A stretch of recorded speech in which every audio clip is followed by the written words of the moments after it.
você define nesse caso aqui, por exemplo, o que é tamanho e o que é temperatura. Eu não chego lá na natureza ou em algum local e meço a temperatura, ou chego lá e meço o tamanho. O que você vai fazer? Você vai pegar, vai pensar em uma maneira lógica de representar essa temperatura de maneira mensurável, e o tamanho também. Então as variáveis operacionais são variáveis que são mensuráveis, ou seja, tamanho você pega lá em centímetros, temperatura, você não chega lá e mede a temperatura, você pode medir a temperatura em Celsius, em Kelvin.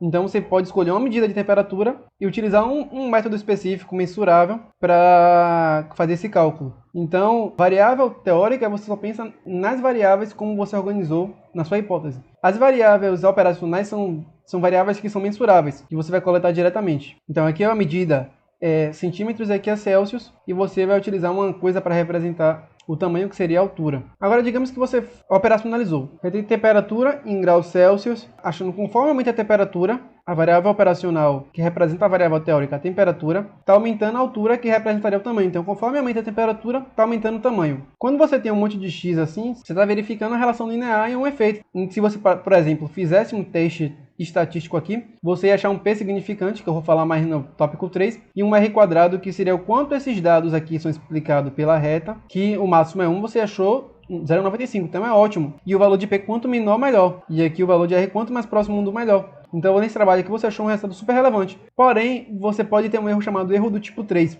Erro do tipo 3 seria você responder uma pergunta que você não fez. Você até achou a temperatura influencia a altura. Porém, a altura talvez não fosse a melhor maneira de você representar tamanho. Talvez a altura, por exemplo, para humanos, talvez para medir tamanho, talvez fosse até interessante. Mas, por exemplo, para lagartos, talvez lagartos não sejam muito altos. E a medida de tamanho deles seja talvez pelo comprimento da cabeça à cauda. Então, você pode estar pensando que você operacionalizou errado. Você respondeu uma pergunta para uma variável que não representa bem o tamanho, e você fez um erro do tipo 3, respondeu uma hipótese que você nem tinha feito. E aí você submete o artigo, se você for publicar esse artigo, você tem uma rejeição, porque o revisor vai criticar a forma como você fez e como você mediu, o especialista lá em lagarto, e com isso você vai gastar um monte de dinheiro em vão. Então você vê como essas coisas são tão importantes. Por quê? Se você não tivesse pensado na pergunta da melhor maneira possível, você teria uma resposta estatística ruim. Se você operacionaliza esses dados em coisas mensuráveis de forma incorreta, você também pode até utilizar um teste estatístico correto, que aqui seria uma regressão linear. Você até utilizou o teste correto, que seria a regressão. Você até calculou tudo direitinho, o valor de P, o valor de R, comunicou bem. Porém, você cometeu um erro grave aqui, que seria operacionalizar errado.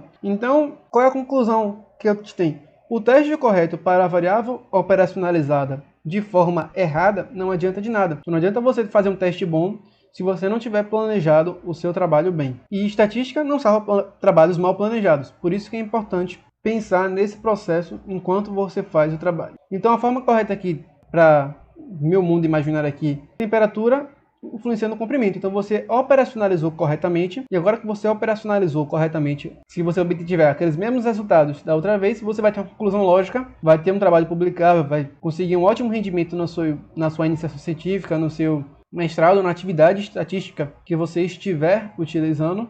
E ainda sobre variáveis operacionais, a gente pode pensar que existem formas diferentes de operacionalizar o seu trabalho. Você pode operacionalizar de forma contínua ou categórica. Como seria isso? Eu posso, por exemplo, dizer que temperatura afeta comprimento de forma contínua. Então, eu vou coletar um monte de dados ao longo de um gradiente, em locais com temperaturas diferentes, e vou coletar os comprimentos dos bichinhos lá e colocar num gráfico. Mas você também pode pensar em temperatura de forma categórica. Ou seja, em vez de eu ir em vários locais com temperaturas ao longo de um gradiente de forma diferente, eu faço um mapeamento das regiões, separo regiões do mapa em baixa temperatura, em média e alta, e coleto uma quantidade de dados para locais com baixa temperatura, locais com média temperatura e locais com alta temperatura. Então, a forma também como você operacionaliza seus dados também vai gerar um delineamento diferente, e você também pode gerar resultados diferentes. Então é importante também pensar em como você vai fazer. Até o teste aqui vai ser diferente. Aqui no caso seria uma regressão,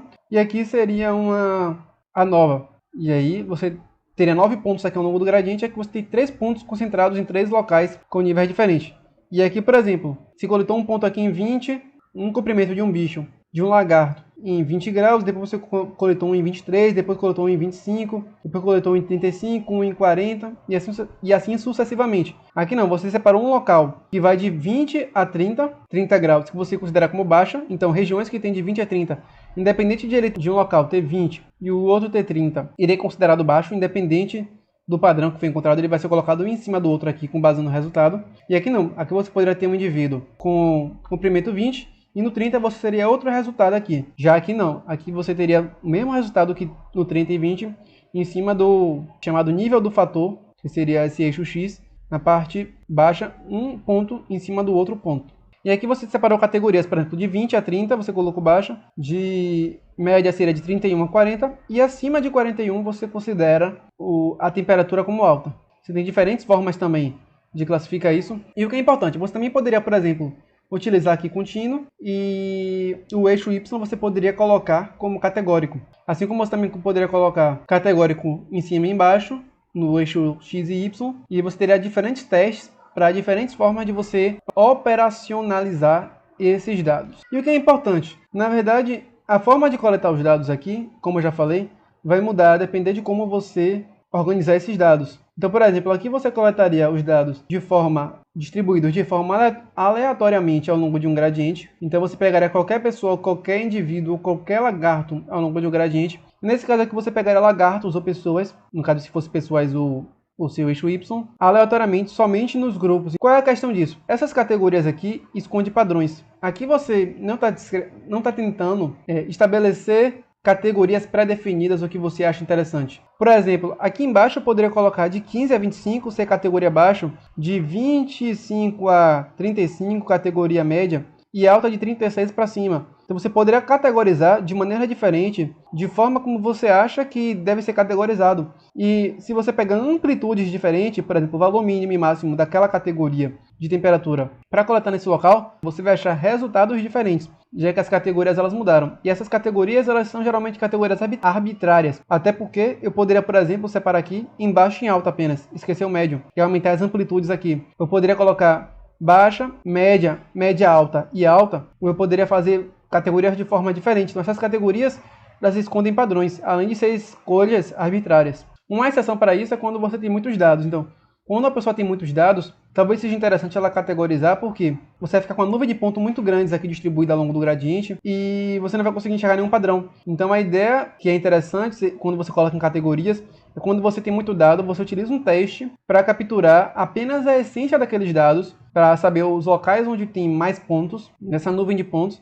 E também quando você só tem indivíduos em locais extremos, então por exemplo, quando só tem indivíduos em locais com temperaturas menos de 20 graus e outros com mais de 35 graus, automaticamente seria separado em categorias. Menos 20, baixo, mais de 35, mais de 40, alto. Então, a depender também de onde você tem indivíduos e como o local ele é também, talvez é interessante colocar em categorias. Mas aí são exceções.